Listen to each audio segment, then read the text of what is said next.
Thank you, Chairman. Mr. Ambassador, I represent a large Ukrainian American community in Queens. My constituents are very concerned and appalled by this administration constantly courting Russia and Putin while feeling like they are turning a cold shoulder toward the Ukrainian people who continue to suffer from Russian attacks. Just last week, we learned that Putin is helping the Iranian regime kill Americans and target allied forces in the region through intelligence sharing. But just recently, on the 4-year anniversary of the illegal Russian invasion of the UN, the U.S. abstained from the General Assembly resolution condemning that invasion, even though our European allies voted for it. That is shameful. This is a resolution that called for a full and unconditional ceasefire and the return of almost 20,000 Ukrainian children kidnapped by Russia. Now the U.S. is asking Ukraine for help to counter Iranian drones, which are damaging our embassies and allies in the war. Ambassador Walz, could you talk about this and why did the U.S. abstain?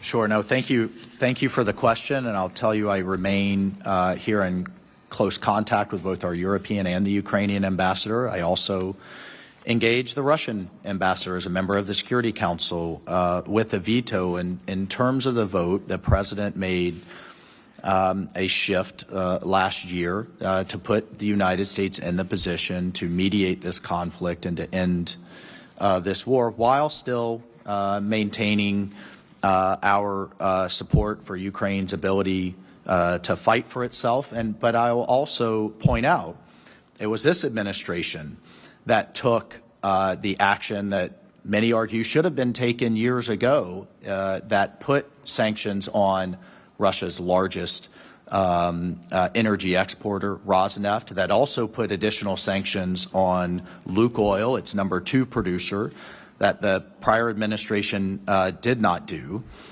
So it's taken tough action. And in terms of Iran, Russia just lost its largest provider of the Shaheen drone.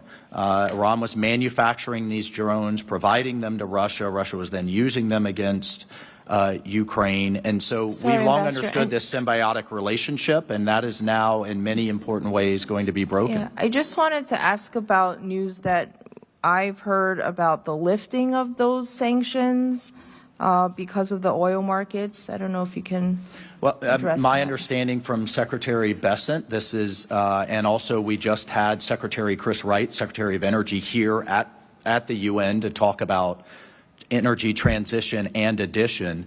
These are a temporary measure for oil that was already out afloat, already out on the market, going to Chinese refineries, and instead are now going to go to Indian and other refineries to lower the current global pressure as Iran illegally tries to shut down global energy flows. Those are a temporary measure to sanctions the Trump administration, not the prior administration, put on Russia's largest providers, all with an aim towards ending the war, of getting both sides of the table. They weren't talking at all. And then, here, the seat of global diplomacy. Now at least they're sitting in the same room and have narrowed down the issues to a few final remaining issues that hopefully we can end this war.